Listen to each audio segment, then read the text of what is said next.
అన్న చెల్లెళ్ళు అక్కతమ్ముళ్ళ మధ్యనున్న ప్రేమానురాగాలు బాధ్యత రక్షణకు ప్రతీకగా రక్షాబంధన్ పండుగను జరుపుకుంటారని టీడీపీ జిల్లా అధ్యక్షులు ఏలూరు ఎమ్మెల్యే బడేటి చంటి వెల్లడించారు.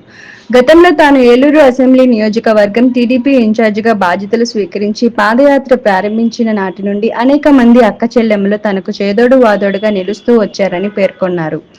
ఆయన వారితో తనకున్న అనుబంధం ఇదే విధంగా కలకాలం నిలిచిపోతుందంటూ సంతోషం వ్యక్తం చేశారు. శుక్రవారం రాఖీ పౌర్ణమి సందర్భంగా ఏలూరు పవర్పేటలోని ఎమ్మెల్యే క్యాంపు కార్యాలయం సందడిగా మారింది. టీడీపీ మహిళా నేతలు వివిధ డివిజన్ల నుండి తరలివచ్చిన మహిళా మనులతో కిక్కిరిసిపోయింది.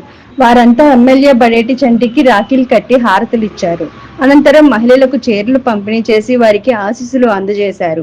అలాగే కానుకలను అందించారు. ఈ సందర్భంగా ఎమ్మెల్యే బడేటి చంటి మాట్లాడుతూ తనకు వెన్నుదన్నుగా నిలిచిన అక్క చెల్లెమ్మలకు ఏనాటికి మరువనని స్పష్టం చేశారు.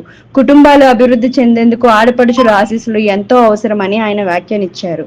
ఈ బంధం ఇదే విధంగా జీవితాంతం నిలిచిపోతుందని పేర్కొన్న ఎమ్మెల్యే బడేటి చంటి అవసరమైన వేళల్లో అక్క చెల్లెమ్మలందరికీ అండదండగా నిలుస్తానని భరోసా కల్పించారు. అలాగే ఏఎంసీ చైర్మన్ మామిళ్లపల్లి పార్థసారథికి కూడా మహిళలు రాఖీలు కట్టారు.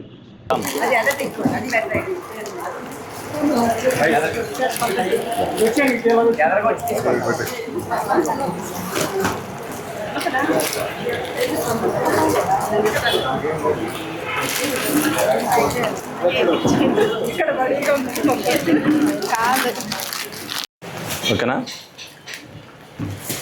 అన్నా చెల్లెళ్ళు అక్క తమ్ములు రక్షాబంధన్ అనేది ప్రతి ఏటా కూడా అన్న కానీ తమ్ముడు కానీ శుభ్రంగా ఉండాలి, మంచి అభివృద్ధిలోకి రావాలి అనే విధంగా వాళ్ళు ఏదైతే తమ్ముడిని ఆశీర్వదిస్తారో అదేవిధంగా అక్క చెల్లెళ్ళను కూడా వాళ్ళు అదేవిధంగా మంచి అభివృద్ధిలోకి రావాలని చెప్పి మరి అందరినీ కూడా ఒక కుటుంబ సభ్యులుగా ఆరాధిస్తూ ఈ పండుగను చేసుకుంటారు. ఈ సందర్భంగా మా అక్క చెల్లెళ్ళందరికీ కూడా రాఖీ శుభాకాంక్షలు తెలియపరుస్తున్నా.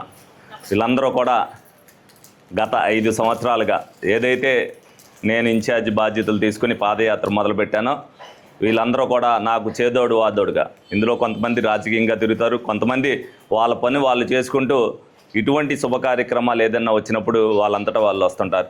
డెఫినెట్గా వాళ్ళందరూ కూడా ఎప్పుడూ నా మనసులోనే ఉంటారు. వాళ్ళతో బంధం ఎప్పుడు కూడా జీవితాంతం ఇదే విధంగా ఉండాలని నేను మనస్ఫూర్తిగా కోరుకుంటూ వారందరికీ కూడా మంచి అభివృద్ధిలోకి వీళ్ళు రావాలి. దానికి అండదండలుగా ఎప్పుడు నేను ఎలా ఉంటున్నానో వాళ్ళు ఏదైనా చిన్న చిన్న కల్మషాలు ఉన్నా సరే అవన్నీ కూడా ఈ రాఖీ పండగ సందర్భంగా వాళ్ళందరూ కూడా దానికి అతీతులుగా ప్రతి ఒక్కరు కూడా బాగుండాలని చెప్పి వీళ్ళు కూడా అందరూ కూడా కలిసిమెలిసి ఉండాలని మనస్ఫూర్తిగా కోరుకుంటాను.